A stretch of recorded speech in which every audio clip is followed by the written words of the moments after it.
Meus irmãos, bom dia, que a graça e a paz do Senhor Jesus Cristo seja com todos. Amém? Meus irmãos, para mim é uma alegria estar nessa igreja, nessa manhã, poder aqui reencontrar os irmãos. Eu estive aqui um culto solene, domingo à noite, no semestre passado, acho que foi lá pelo mês de março, por aí. E é muito bom poder voltar a esse lugar nessa manhã, né? Como o reverendo Laurindo falou, eu sou seminarista, né? Assim como nosso irmão Caio, nosso irmão Demis, daqui. Estou no primeiro ano, né? Sou calouro, por assim dizer, e também sou presbítero regente da Igreja Presbiteriana do Brasil, lá na primeira Igreja Presbiteriana de São Bento do Una, tá certo? Então eu trago o abraço aqui para os irmãos lá da primeira Igreja de São Bento, aos irmãos aqui da Igreja de Jardim Paulista. E para mim, irmãos, é especialmente uma alegria poder trazer uma palestra sobre esse tema. Se quiser botar já o primeiro slide aí, a capa, que é um estudo, irmãos, que nós vamos fazer aqui, um estudo em termos de teologia histórica sobre a vida e obra do reverendo Dr. George William Butler. Não sei quantos dos irmãos já ouviram falar nele. Foi um pastor presbiteriano e missionário americano que desenvolveu seu ministério aqui em Pernambuco, principalmente, de maneira toda especial lá no interior, né, na região de Garanhuns, no agreste pernambucano. E por causa do ministério do Dr. Butler, a igreja onde eu sirvo hoje foi plantada. Então pode-se dizer assim que eu estou falando de um assunto do qual resulta a minha própria salvação, já que foi esse trabalho que produziu as primeiras conversões na minha família, assim como na família do reverendo Laurindo também, e fala muito sobre a nossa própria história ali da cidade. Irmãos, vamos abrir nossas Bíblias. Nós não vamos expor esse texto, mas vamos usar assim como um ponto de partida Hebreus capítulo 13, versículo 7. Vamos ler esse versículo. Hebreus capítulo 13, versículo 7. Eu gostaria, irmãos, que nós lêssemos juntos, todos a uma só voz, esse versículo da carta escrita aos Hebreus. Hebreus capítulo 13, Hebreus capítulo de número 13, versículo 7. Vamos ler todos juntos? Vamos lá? Lembrai-vos dos vossos guias, os quais vos pregaram a palavra de Deus, e considerando atentamente o fim da sua vida, imitai a fé que tiveram. Amém.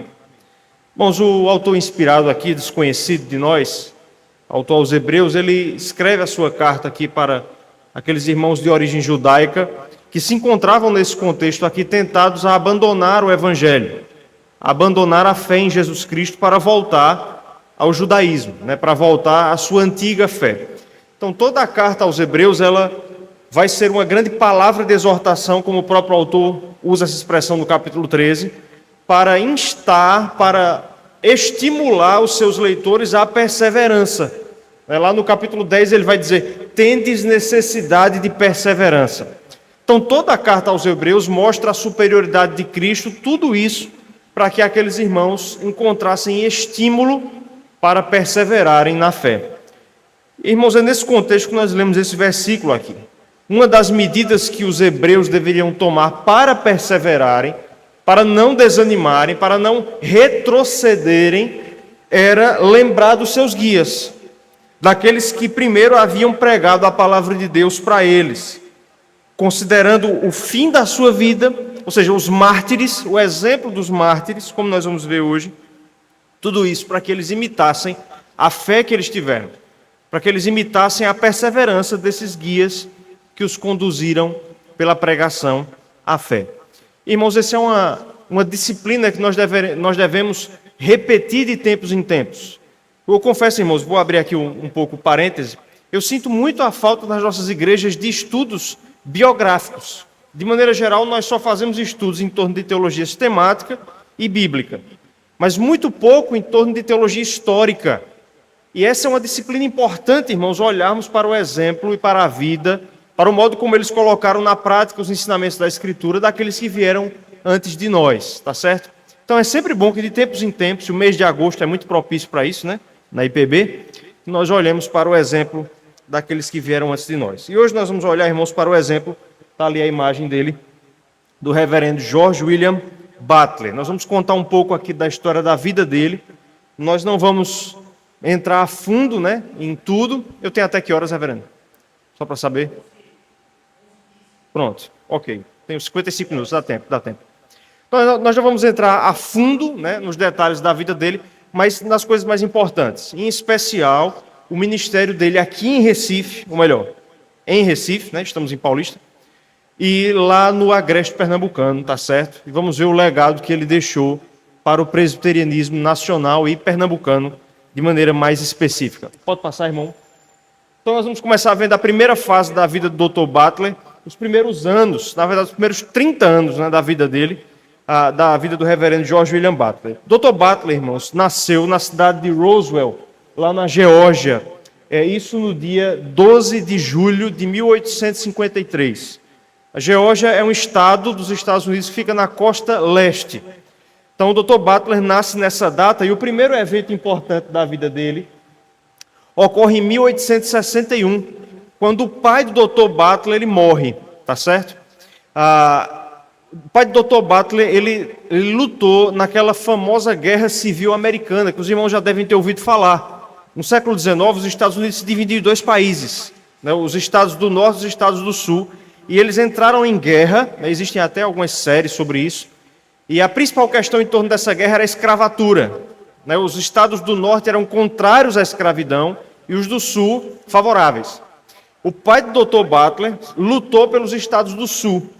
E quando o Dr. Butler tinha 8 anos de idade, eu chamo ele de doutor porque ele vai se tornar médico mais à frente, né? Quando o Dr. Butler tinha 8 anos de idade, então o pai dele morreu nessa guerra. E aí começa o principal desafio da vida do George William Butler, porque ele agora fica sozinho, órfão do pai, e ele precisa agora ajudar a sua mãe no sustento da sua família, né? Tem até uma história engraçada, quando ele ainda morava em Roswell, na Geórgia, o pastor da igreja presbiteriana da cidade dele pede que o menino Butler, né, com 8 anos de idade, pintasse a torre da igreja. E ele fica com medo ali, mas era uma proposta interessante, porque ele precisava arrumar um dinheiro para ajudar no sustento de casa. E ele aceita o desafio, né? Vai lá, sobe na torre para pintar e cai de lá de cima. E aí os historiadores não sabem exatamente como, mas de alguma forma a vida dele é poupada. Ele leva uma queda de uma altura muito alta, mas não apenas Deus poupa a sua vida, como também preserva a sua saúde. Não ficaram sequelas dessa queda que ele levou quando era criança.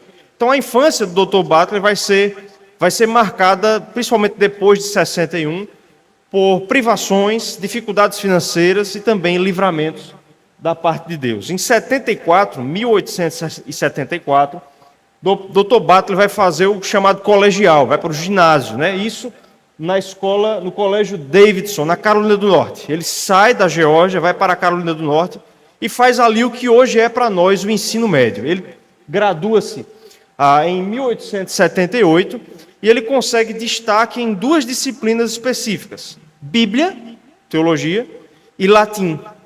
Isso vai ser importante para um fato que a gente vai ver um pouco mais à frente. Mas já aqui ele se destaca nas matérias bíblicas e na língua latina, no latim, tá certo? E aí depois disso ele vai morar um tempo em Nova York, tá certo?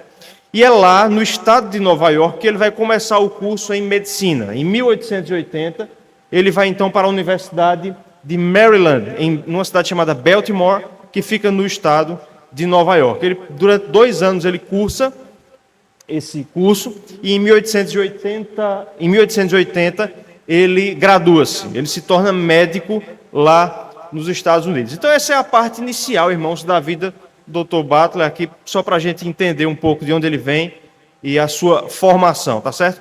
Então, o fato dele graduar-se como médico vai ser importante no seu ministério, que ele vai atuar, a gente vai ver isso mais à frente, tanto como pastor, mas principalmente como médico. Né, lá no Agreste, em Canhotinho, principalmente, ele vai ficar conhecido como o médico amado, assim como Lucas, o evangelista Lucas é conhecido assim. Dr. Butler vai ser conhecido como o médico amado de Canhotinho, tá certo? Então ele se formou em medicina lá nos Estados Unidos. Pode passar, meu irmão? Pronto. Pode passar. Aliás, antes, desculpa. Em 1882, há a grande virada, então, na vida do Dr. Butler. Até então, ele era apenas um médico, tá certo? Servindo ali. Os historiadores dizem que ele tinha uma carreira promissora como médico, estava começando a fazer dinheiro. E em 82, ele decide abandonar, pelo menos em parte, né, a carreira como médico. Ele tinha já o seu consultório. E ele decide, então, entrar para a junta de missões da Igreja Presbiteriana dos Estados Unidos, assim como, em algumas décadas antes, havia feito Simonton. Simonton havia feito a mesma coisa, abandonado a carreira de colportor lá nos Estados Unidos e entrado para a junta de missões. Dr. Butler vai fazer a mesma coisa. Os amigos dele até ficaram assim um pouco surpresos, porque ele tinha uma carreira promissora como médico, mas ele abandona isso e ele se inscreve na junta de missões através da Igreja Presbiteriana de Nashville, no estado do Tennessee, tá certo? Essa igreja o admite como missionário, não como pastor ainda, como missionário, e ele então aí abandona a carreira de médico para tornar-se então missionário. A mesma coisa que no século XX a gente vai ver Martin Lloyd Jones fazer, né? Lá na Inglaterra. Ele abandona a carreira de médico da família real da Inglaterra para se tornar missionário, para se tornar pastor. Então o Dr. Butler faz isso também. Então essa é a primeira fase, irmãos, da vida do Dr. George Butler. Pode passar, irmão, por favor. E aí, pronto. Aí nós vamos ter o início do ministério dele, então, aqui no Brasil. Ele havia se candidatado como missionário em 82. Em 83, então, ele embarca para o Brasil. Você veja como as coisas eram difíceis. Ele embarcou no dia 31 de janeiro de 83, só vem chegar aqui em Recife no dia 22 de fevereiro, então mais de 20 dias de viagem de navio, ele chega então lá no porto do Recife. E ele vem então enviado pela igreja de Nashville para Recife para ajudar um trabalho presbiteriano que já havia aqui na região metropolitana do Recife, tá certo? O pioneiro, irmãos, do presbiterianismo aqui na região não é o Dr. Butler, é um outro pastor chamado Rockwell Smith, que é o fundador da primeira igreja presbiteriana do Recife, tá certo? Então o Dr. Butler vem para cá, inicialmente trabalhar auxiliando como missionário o ministério do reverendo Rockwell. Então, Dr. Butler ele exercia a função de missionário adjunto. 2 anos depois, aliás, 1 ano depois disso, ele tem que voltar para os Estados Unidos para tratar um problema das vistas. E aí 2 fatos importantes na vida dele acontecem nessa volta aos Estados Unidos. A primeira delas, Dr. Butler é ordenado pastor presbiteriano. Você lembra que eu falei agora há pouco que no colegial ele havia se destacado em 2 matérias. Quais foram? Bíblia e latim. Então, o presbitério da igreja de Nashville, o presbitério de Maryland, ordena Dr. Butler sem que ele fosse bacharel em teologia. Dr. Butler foi um pastor leigo, ele nunca foi para um seminário. Mas, dada a sua habilidade adquirida no colegial em Bíblia e em latim, o presbitério viu condições, né, de excepcionalmente ali ordená-lo, ainda que ele não fosse teólogo, ainda que ele não fosse bacharel em teologia. E um outro fato importante, nessa viagem aos Estados Unidos, o Dr. Butler se casa, né? Ele se casa com essa mulher aí chamada Rena Humphrey. Então, é até uma história engraçada, ele vai lá, pede para os pais da Rena, né, permitirem que ela se casasse com ele, e inicialmente a mãe negou, né? Porque ele já foi muito sincero, ele chegou e disse, olha, eu vou casar com sua filha e vou levar para o Brasil. E aí o pessoal ficou desesperado, disse, não vai não, ela vai passar, vai ser difícil, e os pais não permitiram de início. Ele volta para a cidade dele, fica triste, mas aí decide voltar. Ele decide voltar para a casa dos pais da moça que seria logo sua esposa, para tentar insistir naquele pedido, e quando ele volta, a mesma coisa havia acontecido com a moça, ela havia ficado doida para casar com ele, já havia conseguido convencer seus pais. Então o Dr. Butler consegue se casar com essa senhora, com essa moça, e aí esses 2 fatos importantes acontecem nessa volta, tá certo? Então agora o Dr. Butler ele volta para o Brasil, em 84, agora como pastor ordenado e casado. Então ele volta para Recife para trabalhar juntamente com os missionários que já havia aqui, agora não mais como missionário apenas, mas como pastor auxiliar, tá certo? Pastor Rockwell era pastor efetivo, digamos assim, Dr. Butler pastor auxiliar. E aí ele exercia 4 funções aqui em Recife, e na região, ele viajava muito aqui pela região do Recife. Ele exercia basicamente 4 funções. A de pregador, ele pregava por onde ele ia. Ele era também superintendente da escola dominical, tá certo? Lá na igreja do Recife, no grupo que já se reunia, que viria a ser a primeira igreja do Recife. E ele ainda exercia as funções de colportor. Colportor, irmãos, é aquela pessoa que vende livros, tá certo? é o vendedor ambulante de livros. Os missionários presbiterianos, em geral, eram colportores, tá certo? O reverendo Simonton trabalhou como colportor, o reverendo Butler trabalhou bastante com essa atividade de vender literatura evangélica, tá certo? Era uma forma muito comum de os protestantes difundirem a sua fé. Mesmo porque, irmãos, nessa época, esse é um fato importante, nessa época, era proibida a pregação pública por parte dos protestantes, tá certo? A pregação pública da palavra, ao ar livre, em praça pública, ela só vai ser permitida aqui no Brasil em 1888, com a queda do Império e a instauração da República Brasileira. Até então, não podia. Então, para driblar esse impedimento, que era que os protestantes faziam, distribuíam literatura. Então, em geral, os missionários eram também colportores. Então, ele era pregador, superintendente da escola bíblica dominical, colportor e, por último, médico. Ele atuava também como médico. Onde ele ia, ele atendia as pessoas, a saúde muito precária nessa época.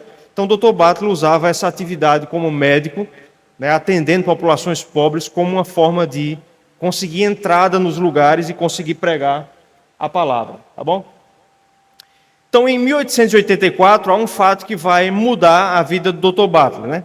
A Igreja do Sul dos Estados Unidos, ela cria uma missão chamada Missão Presbiteriana do Norte do Brasil.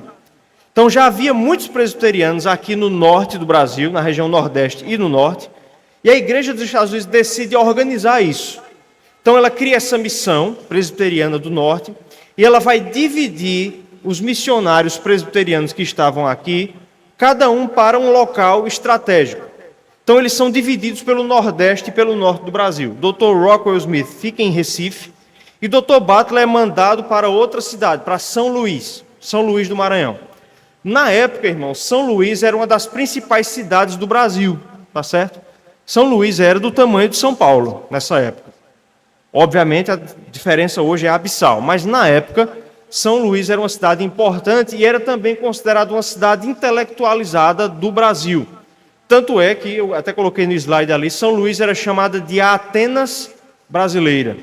Havia uma comunidade de pessoas intelectualizadas, de uma alta intelectualidade ali na cidade de São Luís. Então, o Dr. Butler, ele é enviado para lá e ele vai passar muitos anos trabalhando lá em São Luís. A gente não vai entrar muito aqui no ministério dele lá, porque não me interessa tanto. Eu quero focar em Pernambuco, principalmente, tá bom? Mas o ministério dele lá em São Luís vai ser relevante. Por exemplo, em 1887, vai haver a construção do primeiro templo protestante do norte do Brasil, que é a primeira igreja presbiteriana de São Luís. Então, quem construiu foi o Dr. Butler. Inclusive, os historiadores vão dizer que ele trabalhou como servente de pedreiro nessa construção. E se você olhar, eu até ia colocar a imagem aqui, mas não coloquei. Se você pesquisar depois, coloca assim, Igreja Presbiteriana de São Luís. Hoje em dia, irmãos, a arquitetura dela é transformada, ela é modificada. Mas se você pegar uma imagem dessa igreja, quando ela foi construída, uma pintura, obviamente um desenho, você vai ver que não parece uma igreja, parece um mercado público. E por que não tinha aparência de igreja? Porque havia um acordo entre a coroa portuguesa e a coroa inglesa, datado, esse acordo é de 1810. Por meio desse acordo, Portugal permitiu a presença de protestantes no Brasil, porque você lembra que Portugal era uma monarquia romanista, católica. Então, em 1810, Portugal permite que em suas colônias houvesse presença protestante. Mas qual era a condição? Eles não podiam pregar em praça pública, eu acabei de explicar isso. Eles não podiam ter símbolos religiosos nem edificações religiosas.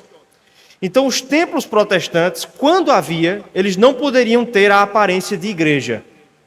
Por isso que a igreja de São Luís é construída parecendo um mercado. Depois, com a queda desse decreto, aí eles fizeram uma torre lá, deixaram mais com a cara de igreja mesmo, né? no estilo gótico. Mas até então não podia, tá certo? Aqui em Pernambuco você vai ver que as igrejas antigas elas já têm cara de igreja mais. mas porque elas foram construídas depois da República. Então havia uma liberação maior. Então são fatos interessantes para a gente perceber. Então, irmãos, essa é a primeira fase do ministério dele, só para a gente entender aqui. Pode passar, irmão. Pode ir de um em um só, tá certo? Então, em 1893, depois de 10 anos praticamente lá em São Luís, Dr. Butler volta e agora sim ele vai desenvolver seu ministério aqui em Pernambuco, de maneira mais detida. Então, em abril de 93, ele volta para Recife. A essa época, pode passar mais um? A essa época, o grupo da primeira igreja do Recife já estava grande. Nessa época, eles se reuniam ali na Rua do Imperador. Tá certo? Existe um material na internet feito pelo reverendo seminário. Sim. Zé Roberto. Fugiu aqui. Existe um material do reverendo Zé Roberto, alguns vídeos, em que ele explica ali onde era que o grupo se reunia. O Dr. Butler trabalhou ali na Rua do Imperador, tá certo? Mas ele não passa ali muito tempo. O trabalho em Pernambuco, irmãos, havia se desenvolvido, tá certo? Pernambuco é um dos estados em que o presbiterianismo mais se desenvolveu no Brasil, tá bom? E já havia uma colônia de crentes lá na cidade de Garanhuns. Garanhuns, irmãos, eu imagino que alguns de vocês devam conhecer, já devem ter ido lá. É uma cidade que fica a 200 quilômetros aqui de Recife, tá certo? E é uma cidade de clima muito agradável, tá bom? 7 colinas ali, uma cidade relativamente próspera. Tem água, tem nascentes de água. Então ali se formou uma comunidade forte de fazendeiros, etc., naquela região ali. E nessa época havia um fator que impulsionava bastante o trânsito entre Recife e Garanhuns. Havia uma linha férrea. Então, se você já foi em Garanhuns ali, onde é o Centro Cultural de Garanhuns, ali era a estação de trem, tá certo? Então, o fato de que havia uma linha férrea já daqui para Garanhuns facilitou muito a assistência dos presbiterianos ali. Já havia um pastor em Garanhuns, o nome dele é Henry McCall. Ele não era presbiteriano, ele era congregacional. Esse homem é o pioneiro do protestantismo em Garanhuns. E mesmo ele não sendo presbiteriano, mesmo ele sendo congregacional, ele pede a ajuda dos presbiterianos aqui em Recife, para enviar ali uma equipe de ajuda para a missão naquele lugar. Quem é enviado é o Dr. Butler. Então, em 84, em março de 84, ele faz, de 94, está errada a data ali, 94, ele faz a sua primeira visita a Garanhuns. E aí, irmãos, começa a missão do Dr. Butler no Agreste. E no Agreste, ele vai encontrar as maiores dificuldades do seu ministério. Eu não sei, irmãos, sinceramente, fazer uma comparação aqui com a capital. Eu morei aqui em Recife 3 anos, mas na minha infância. Mas o Agreste pernambucano é muito romanista, muito católico. O sertão, acho que ainda mais. Então é lá que Dr. Butler vai enfrentar as principais dificuldades da sua vida, tá certo? Principalmente nos primeiros 3, 4 anos. Então nessa primeira visita ele já enfrenta dificuldades.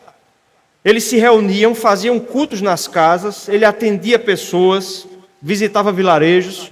Dr. Butler, por exemplo, ele pregou o evangelho para os índios, lá na cidade de Águas Belas, fica perto de Garanhuns. E todas as vezes que ele ia pregar, geralmente uma turba de romanistas iam para a porta do lugar e ficavam apedrejando, jogando pedra em cima da casa. Dr. Butler, ele morou em Garanhuns, a gente vai ver isso daqui a pouco. E ele escreve em uma correspondência que houve um certo momento em que em 20 dias ele teve que retelhar a casa dele 4 vezes. Que ele retelhava, o povo ia lá e quebrava as telhas. Né? Se já houvesse telha de zinco nessa época, né, talvez ele já teria colocado para evitar isso. Mas a perseguição era muito grande.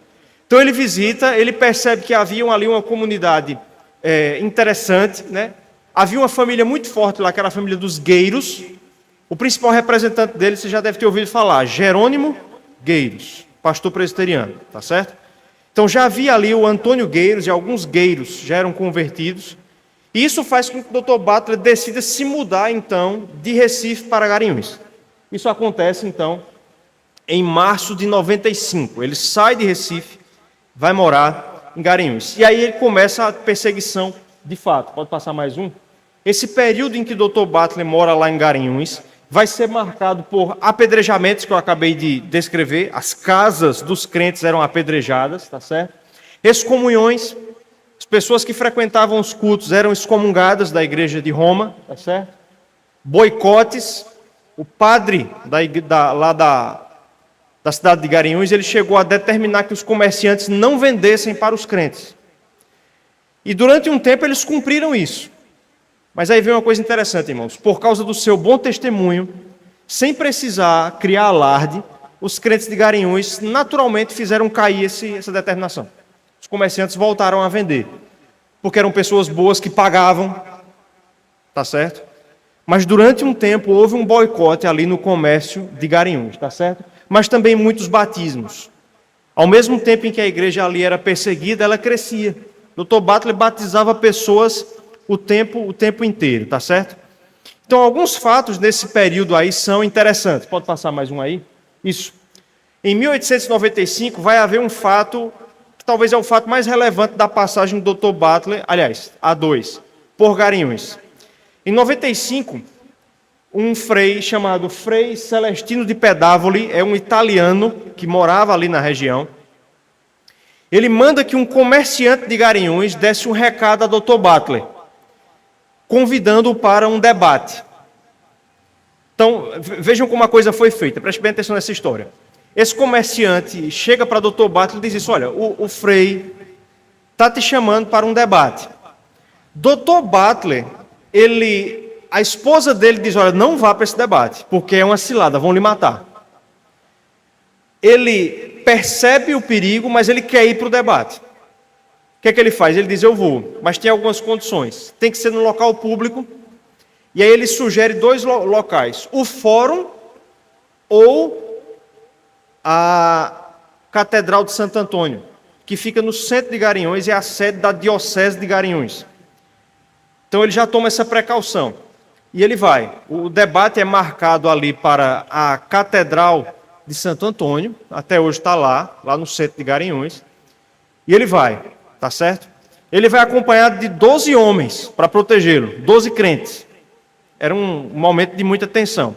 Quando ele chega no local, a igreja está lotada. E quando ele chega lá, o frei está lá. Quando ele chega no local, o frei disse assim: você veio fazer o que aqui? Não, o senhor me convidou para um debate. Não convidei para debate nenhum. Era uma cilada. O frei nega que havia convidado Dr. Butler para esse debate. Mas já que você está aqui, vamos fazer o debate.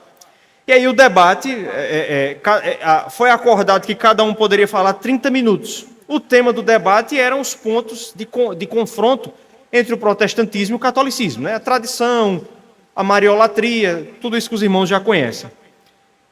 E aí as testemunhas dizem que Dr. Butler falou de maneira profunda nas escrituras, firme, enquanto que o frei só conseguia apelar para a tradição. Para encurtar a história, houve um momento em que o frei Celestino, ele não mais tendo argumentos, ele na hora dele falar, como não tinha mais argumentos, ele disse o seguinte: viva a Virgem Santíssima. Aí a multidão começou a gritar: viva, viva, e acabou o debate. Então ele termina o debate dessa forma. Cria-se ali um clima de tumulto, de animosidade contra o Dr. Butler, e ele tem que sair escoltado. Ele passa algumas horas no destacamento de polícia, até que os climas ficassem mais calmos, e é quando ele vai para casa, em segurança. Então houve esse fato aí, dele debatendo com o Frei Celestino de Pedavoli lá em Garanhuns. Um outro fato interessante, irmãos, é em 1897, quando vai haver uma epidemia ali na região de Garanhuns de febre amarela. E matou muita gente, viu? Se você ficou assustado com o Covid-19, a febre amarela foi muito perigosa e muito devastadora ali na região. Garanhuns era uma cidade de uma população de poucas pessoas para os padrões nossos, mas a febre amarela levou cerca de 800 pessoas lá em Garanhuns. Para os padrões. Eu acho que até hoje, se uma doença levasse 800 pessoas em Garanhuns, era considerado uma epidemia. Quanto mais para a época. E uma coisa que chama a atenção, irmãos, é que, e agora veja, Dr. Butler era o quê? Ele se formou lá nos Estados Unidos, médico. E aí houve uma coisa interessante. O pároco da cidade de Garanhuns vai embora, foge da doença. Dr. Butler fica. E é esse fato, irmãos, que vai fazer com que a imagem dele em Garanhuns mude. de um perseguido a alguém que gozava até certo ponto da simpatia do povo. Porque ele fica e ele vai tratar dos doentes, sejam eles protestantes ou católicos, sem nenhum tipo de acepção, tá certo? Há uma história, eu não encontrei a fonte, mas há um boato, tá certo, que diz que Dr. Butler, ele tinha ali remédios, antídotos para a febre amarela, e ele guardou um para ele. Há relatos que dizem que quando acabaram aqueles que ele reservou para os doentes, ele deu o dele. Ele ministrou o que seria para ele se ele pegasse a doença em um doente. E ficou sem nada para ele. Pela graça de Deus, ele não contrai a doença, tá certo? Deus o livra. Então, esse fato vai criar sobre a imagem do Dr. Butler a ideia de um homem que estava ali para defender a fé protestante, mas que não levava para o lado pessoal, que tratava dos doentes, fossem eles protestantes ou católicos. Pode passar, irmão. Então, o reverendo Edgés Martins, pode dar mais um clique, ele faz a seguinte afirmação sobre Dr. Butler, só que é desse livro aqui, a Bíblia e o Bisturi. Ele diz assim: ele seria o médico com alma de pastor, que amava intensamente as almas, e o pastor com alma de médico, que sentia a aflição do corpo enfermo. As duas atividades eram realizadas a um só tempo, pastor e médico. Eram dois trabalhos, duas funções, dois ministérios, com um único propósito: redimir o homem, a alma e o corpo. Então, o Dr. Butler vai ser essa figura que alia em si pastorado, pregação e medicina. Então, irmãos, hoje em dia a gente vê algumas coisas assim, o pessoal falando de missão integral, né? E aí coloca um monte de coisa complicada em termos bíblicos, porque precisa redimir o homem todo. O Dr. Butler já tinha essa visão, já, de pregar e fazer caridade ao mesmo tempo. Uma missão integral. Vamos colocar esse termo aí, que hoje é imbuído de muita coisa ruim, mas mostra como a gente não precisa de novidades para ter uma missão integral. Os irmãos ontem fizeram aqui um serviço de assistência, de caridade. Nós precisamos fazer aquilo que a igreja sempre fez: pregar a palavra, assistir o homem em suas necessidades com a caridade cristã. Tá certo? Então esse é um fato importante. E aí, pode passar mais um? Em 1898, um ano depois, ele deixa Garanhuns e vai morar em Canhotinho. Tá certo? Canhotinho é uma cidade que fica a 30 e poucos quilômetros de Garanhuns, ali naquela região ainda, indo para o lado de Maceió, certo? Depois de Canhotinho é Quipapá, depois de Quipapá tem uma entrada que vai para Maceió. Então é uma região agradável, montanhosa, chove bastante. Eu morei em Canhotinho 2 anos e meio. Então ele decide ali, com base nisso, ir morar naquela cidade, tá certo? Já havia um grupo de crentes ali, ele decide assistir os irmãos naquele lugar. E aí ele começa a desenvolver o ministério na cidade de Canhotinho. E logo nesse ano, pode passar? Aqui a gente chega num fato importante, tá certo?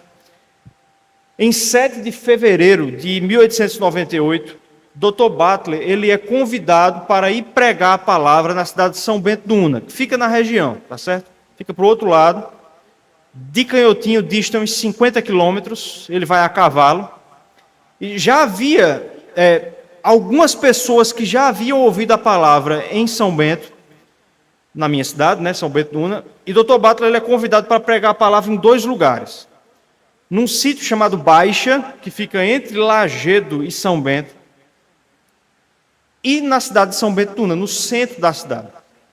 Então ele vai lá juntamente com uma caravana de 7, 8 pessoas, e eles passam ali em São Bento 4 dias pregando o evangelho. A rotina era pregar, atender os doentes, visitar pessoas. Era assim que o Dr. Butler fazia, tá certo? Então ele passa ali na praça central da cidade, isso é um fato importante, onde fica a igreja matriz de São Bento do Una, a sede da paróquia do Bom Jesus. Exatamente ali, perto dali, ele prega a palavra por 4 dias. No 4º dia, acontece que esse dia, 7 de fevereiro, acontece um fato histórico no presbiterianismo nacional. O que era que acontecia? Havia um carteiro, que na época era chamado de estafeta. Carteiro era chamado, nessa época, de estafeta, lá da cidade, cujo apelido era Negro Velho. Ele era conhecido como Negro Velho. E ele era conhecido na vila de São Bento, a essa época, como um homem ébrio, gostava de beber cachaça e que criar confusão. Era problemático. Além disso, católico roxo. E que levava o seu catolicismo, às vezes, às últimas consequências. Então, irmãos, o que eu vou dizer agora não tem comprovação documental. Mas os boatos, eles se perpetuaram desde essa época. Dizem que esse homem começa a ser instigado pelo padre da época. Joaquim Alfredo, o nome dele, padre Joaquim Alfredo. Isso nunca foi comprovado, mas é um boato que até hoje perdura. O que se diz é que o padre Joaquim Alfredo começou a instigar Negro Velho a fazer algo contra aquela pregação protestante que estava acontecendo ali. O fato é que no quarto dia, depois da pregação, quando Dr. Butler, juntamente com os seus correligionários ali, eles estão se arrumando para ir embora, esse homem chega na praça. Pense aí naquela figura da cidade do interior, tá certo? Cidade bem pequena, tem a praça central. De um lado, vocês vão saber, é a igreja, do outro lado a padaria mais antiga da cidade. Típico cenário ali de Alto da Compadecida.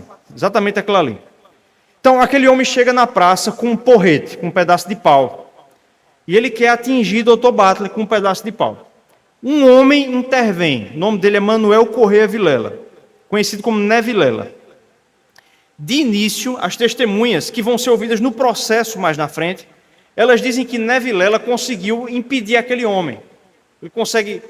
O homem tentou umas 3 ou 4 vezes, Né Vilela consegue dominar o homem, outras pessoas chegam, tomam o porrete dele e ele vai embora. Então, nesse primeiro momento, a situação é resolvida. Não sabiam, entretanto, que Negro Velho estava armado de um punhal também. Ele tinha uma faca aqui na bainha da calça. Ele se afasta um pouco e volta, e agora ele volta não mais com um pedaço de pau, ele volta com um punhal. Dr. Butler estava em cima de um cavalo, pregando em cima desse cavalo, era de onde ele pregava, e Negro Velho tenta atingir Dr. Butler com um punhal. Né Vilela percebe a situação, se coloca no meio, recebe a punhalada. Essa punhalada, irmãos, atinge mais ou menos essa região aqui, abaixo do peito, entre a 3ª e 4ª costela. E aí, Né Vilela, depois de cerca de 5 minutos, ele morre. Então, Né Vilela, Manuel Correia Vilela, ele é de fato o proto-mártir do presbiterianismo nacional.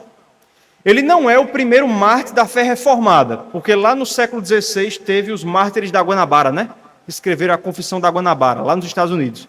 Mas do presbiterianismo, ele é o primeiro, e acho que o único, realmente, a dar a sua vida pela pregação presbiteriana, lá na minha cidade, em São Bento do Una. Então ele morre ali, e Dr. Butler, quando vê isso, ele desce do cavalo, tenta salvar a vida de Né Vilela e não consegue.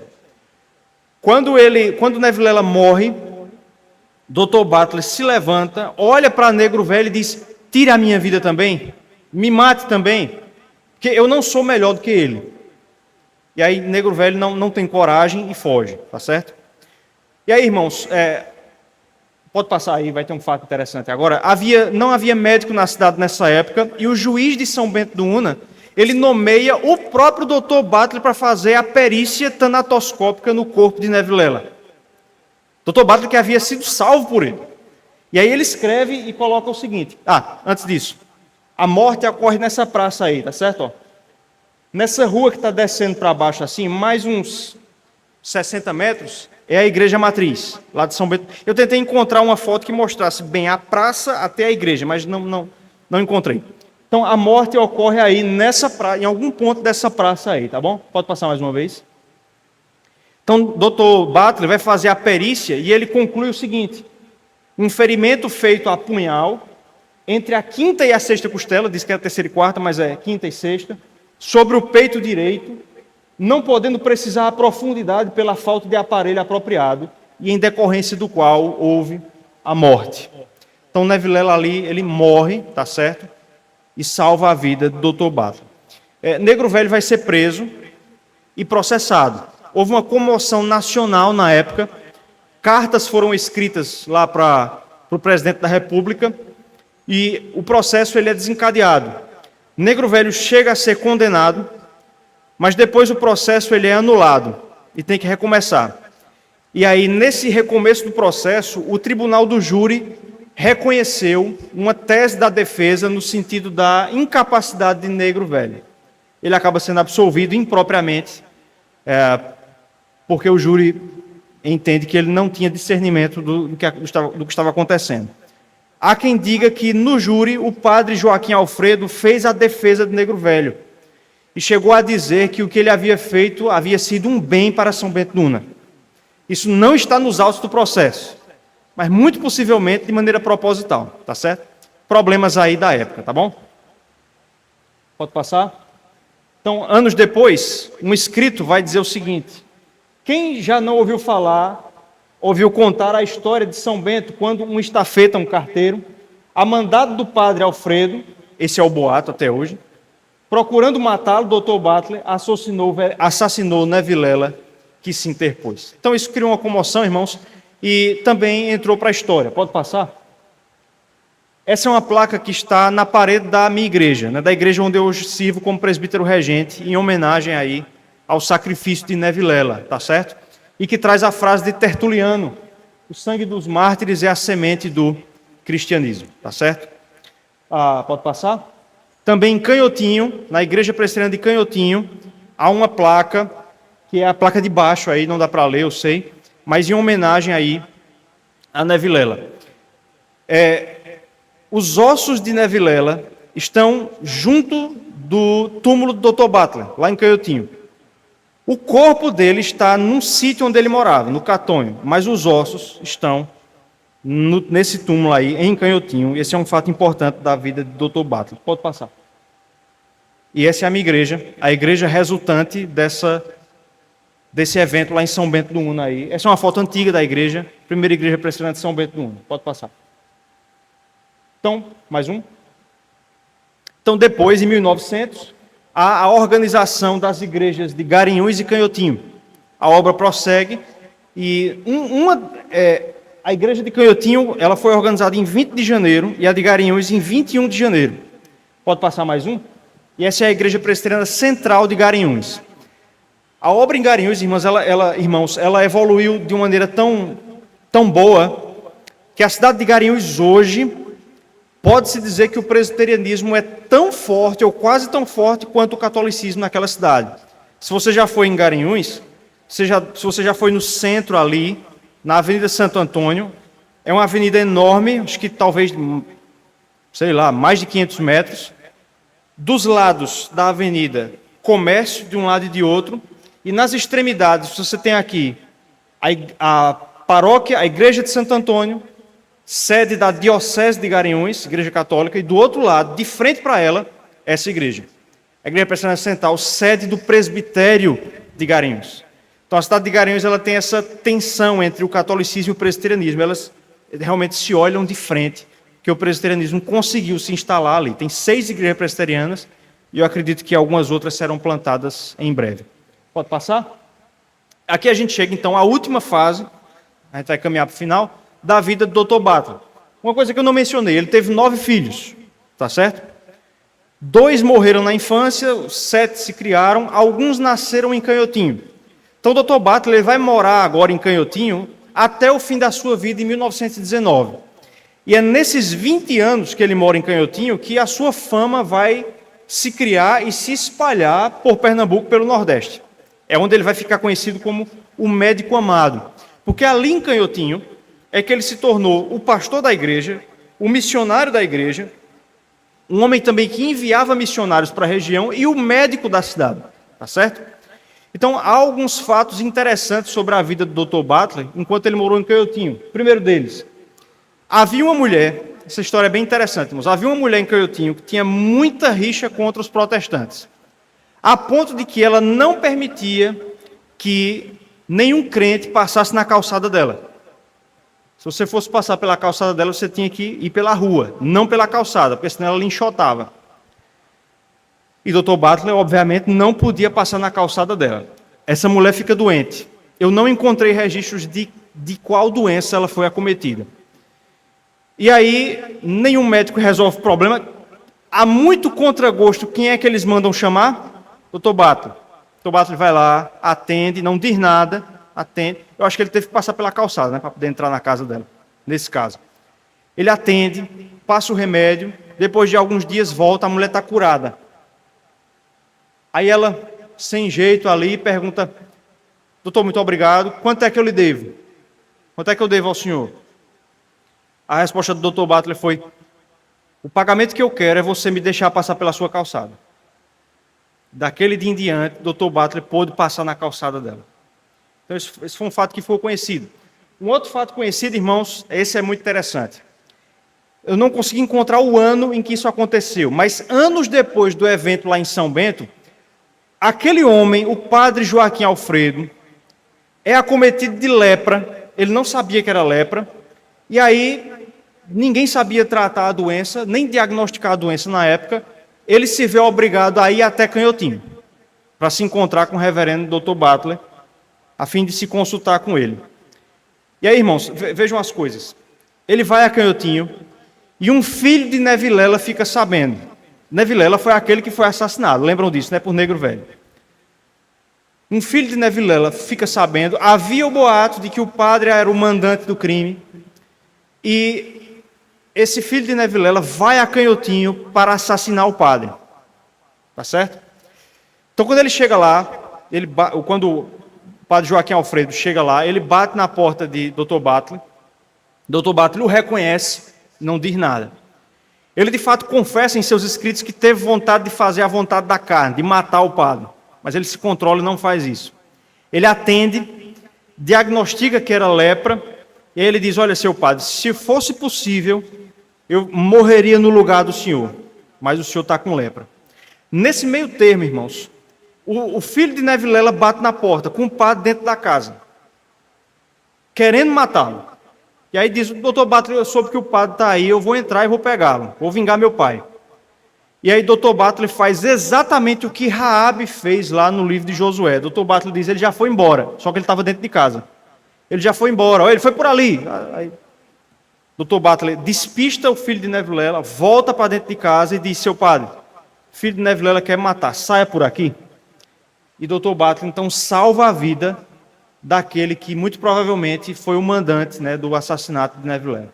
Então esses foram dois fatos, aí tem muitos, irmãos, muitas histórias que estão no livro, mas por causa do tempo eu só selecionei essas duas, para a gente ter uma ideia então de como Dr. Butler ele alcançou um respeito assim na cidade de Canhotinho inigualável, até os dias de hoje, tá certo? Pode passar? Então, em 1915, vai haver a inauguração do segundo templo de Canhotinho, que é o que até hoje a igreja se reúne. Acho que vai ter uma foto agora. Está aí, ó. A Igreja Presbiteriana de Canhotinho. Veja um monte de gente ali na frente. Nessa época, a igreja tinha 300 membros. Tá certo? 300 membros. Era muito grande, tá certo? E aí acho que tem uma foto atual. Então você veja que é o mesmo templo, a mesma construção. Ao lado há um prédio, né? Hoje é o salão anexo da igreja, mas originalmente é uma escola que Dr. Butler fez. Dr. Butler fez uma igreja, de um lado uma escola, do outro lado um hospital. E a ideia era trazer uma assistência integral à população de Canhotinho, religiosa, sanitária e educacional. Então ele fez isso lá. Pode passar. Mais um. Em 1915 vai haver a inauguração do hospital, tá certo? Daqui a pouco a gente vê uma foto do hospital. E aí a gente se encaminha então para o final da vida do Dr. Butler. Em 1918 ele volta para os Estados Unidos de férias, tá certo? Ele deixa o seu filho cuidando da igreja em Canhotinho, e lá nos Estados Unidos ele contrai a doença que era a pandemia daquele tempo, que era a gripe espanhola, né? Lá de 1918, 1919. Então, o Dr. Butler, ele contrai essa doença e fica muito fraco. Ele se cura, mas ele volta para o Brasil fraco. E aí, então, um ano depois, ele vai falecer, tá certo? Depois desses 20 anos aí em Canhotinho, em 27 de maio de 1919, Dr. Butler, ele falece, tá certo? Por uma congestão hepática. Só voltando uma coisa, irmãos, em 1915, quando houve a inauguração do templo, os ossos de Nevilela foram trazidos de São Bento e foram enterrados debaixo do púlpito da igreja. Anos depois, esses ossos foram tirados. Nessa ocasião, testemunhas do assassinato lá em São Bento deram seu depoimento na cerimônia de inauguração do templo. Houve digamos assim, um cerimonial de referência a Nevilela. E anos depois, décadas depois, esses ossos foram retirados de debaixo do púlpito e colocados no túmulo de Dr. Butler. Quando o Dr. Butler foi enterrado, um tempo depois, os ossos de Nevilela foram colocados ao lado dele, tá certo? Então, está aí o hospital, fica quase em frente à igreja. Hoje ele não é mais assim, ele está mudado a arquitetura, mas originalmente era assim. Essa é a placa que está lá no túmulo de Dr. Butler, em Canhotinho, em memória de George William Butler, 12 de julho de 53 até 27 de maio de 1919. Aí veja ali embaixo, o médico amado. A foto está um pouco escura, mas dá para ler. O médico amado. E esse é o túmulo de Dr. Butler. Ele está ao lado da igreja e está entre o salão anexo, que era a escola, e a igreja, tá certo? E aí também estão os ossos de Nevilela, tá certo? Irmãos, essa é a história então do reverendo George William Butler. E eu gostaria de terminar, irmãos, lendo, com isso eu vou terminar. É uma parte, só o prefácio, na verdade, aqui, a introdução, 2 parágrafos da introdução, do livro que foi escrito sobre o Dr. Butler, que é esse aqui, A Bíblia e o Bisturi. Bisturi porque o Dr. Butler é médico, né? O instrumento do médico é o bisturi. Então, ele foi um homem que em uma mão trazia a Bíblia, na outra o bisturi. Isso aqui é uma edição antiga da CEP, da Casa Editora Presbiteriana, mas há uma edição mais nova, ampliada, que é essa aqui, bem mais bonita, já da editora Cultura Cristã. É de Jesse Martins, é o escritor, A Bíblia e o Bisturi, biografia do doutor George William Butler, tá certo? Então, na introdução, irmãos, e com isso eu vou encerrar, o Jesse Martins ele faz uma comparação entre Dr. Butler e Padre Cícero. Isso porque eles foram contemporâneos, né? Padre Cícero é contemporâneo de George William Butler. E os dois se tornaram famosos, Padre Cícero muito mais, obviamente, pelos seus feitos no interior do Nordeste. E os dois deixaram monumentos da sua morte. Dr. Butler, o seu túmulo em Canhotinho, e Padre Cícero, a estátua dele lá no Juazeiro. Mas o reverendo Jesse faz uma interessante comparação. Ele diz assim: inicialmente, desejamos intitular esta biografia do Dr. Butler de O Padre Cícero Protestante. Há um livro com esse título, O Padre Cícero Protestante, também sobre o Dr. Butler. Acontece que Dr. Butler e Padre Cícero viveram o mesmo período de história nordestina, sujeitos às mesmas tensões e influências no tempo e no espaço. Foram os homens que naquele tempo mais atraíram as massas em verdadeiras romarias. Criaram em torno de si uma auréola de poderes sobrenaturais, dando lugar a fatos que se tornaram lendas. Presta atenção nisso agora. As diferenças entre eles, porém, eram ao mesmo tempo marcantes, por certo, devidas à formação sociocultural que tiveram e nos princípios religiosos que defenderam. Como o protestantismo não cria devotos, as consequências do trabalho de cada um tomaram rumos diferentes. Em Canhotinho, ficou apenas o túmulo de um homem que deixou lá o seu nome gravado na história. Em Juazeiro do Norte, no Ceará, ficou a estátua de um pequeno Deus, que muitos acreditam jamais ter morrido. São 2 nomes, 2 símbolos, 2 bandeiras. Então, irmãos, os dois deixam monumentos, mas muito diferentes. Não há imagens de Dr. Butler em Canhotinho.